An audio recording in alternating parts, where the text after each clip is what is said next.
অসমৰ মুখ্যমন্ত্ৰীগৰাকীয়ে শেহতীয়াকৈ যিটো আচলতে প্ৰসংগৰ সন্দৰ্ভত তেখেতে বক্তব্য ৰাখিছে যে USTMৰ লগত তেখেতে বহুদিনৰ পৰা ব্যক্তিগত পৰ্যায়ত যেন এটা যুদ্ধ কৰি আছে তেনেকুৱা যেন এটা কথা অনুভৱ হয় আৰু আজি তেখেতে এটা কথা উল্লেখ কৰিলে যে USTMত পঢ়িলে অসমত চাকৰি কৰিবৰ কাৰণে বেলেগকৈ পৰীক্ষাত অৱতীৰ্ণ হ'ব লাগিব এই কথাটো তেওঁ আজি উল্লেখ কৰিছে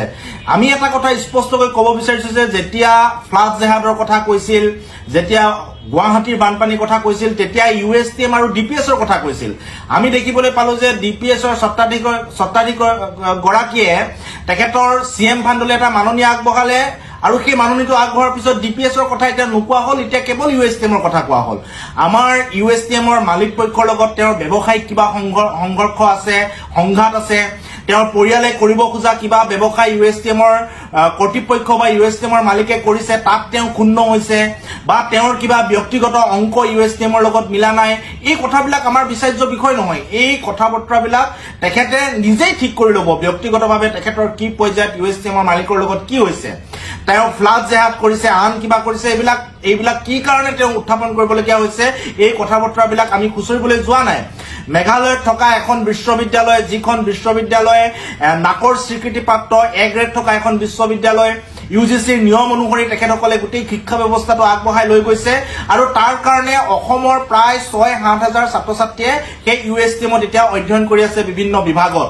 গতিকে তেখেতে যেতিয়া কলে যে USTMৰ ব্যক্তিগত পৰ্যায়ৰ কাজিয়াখন নি যেতিয়া অসমৰ ছাত্ৰ ছাত্ৰীসকলৰ মূৰত মাধমাৰ মাৰিবলৈ গ'ল এই বিষয়টোত কিন্তু আমাৰ আপত্তি আছে USTMত পঢ়ি থকা 90% ছাত্ৰ ছাত্ৰী অসমীয়া খিলঞ্জীয়া ছাত্ৰ ছাত্ৰী আৰু যেতিয়া তেওঁ ব্যক্তিগত পৰ্যায়ত কাজিয়া লাগিবলৈ গৈ এনেকুৱা ধৰণৰ অদ্ভুত মন্তব্য কৰিব অদ্ভুত নিয়ম আনিব তেতিয়া অসমৰ সেই 6-7 হাজাৰ খিলঞ্জীয়া ছাত্ৰ ছাত্ৰী বা 6-7 হাজাৰ অসমীয়া মানুহৰ পৰিয়ালৰ মূৰত মাধমাৰ মৰাৰ নিচিনা এটা পৰিৱেশৰ সৃষ্টি হৈছে গতিকে এই বিষয়টোক আমি ধিক্কাৰ জনাইছো গৰিহণা দিছো তেখেতৰ ব্যক্তিগত যি সংঘাত আছে সেই সংঘাত ব্যক্তিগতভাৱে নাইকিয়া কৰিবৰ কাৰণে আহ্বান জনাইছো এই ব্যক্তিগত সংঘাতৰ কাৰণে অসমৰ 6-7 হাজাৰ ছাত্ৰ ছাত্ৰীয়ে যাতে জিয়াটো ভুগিবলগীয়া নহয় তেখেতসকলৰ ভৱিষ্যত যাতে অন্ধকাৰ নহয় এই বিষয়টো মুখ্যমন্ত্ৰীয়ে ধ্যান ৰাখক আৰু যদি সঁচাকৈ USTMৰ কাৰণে অসমত বানপানী হৈছে তেওঁ আগতে কোৱাৰ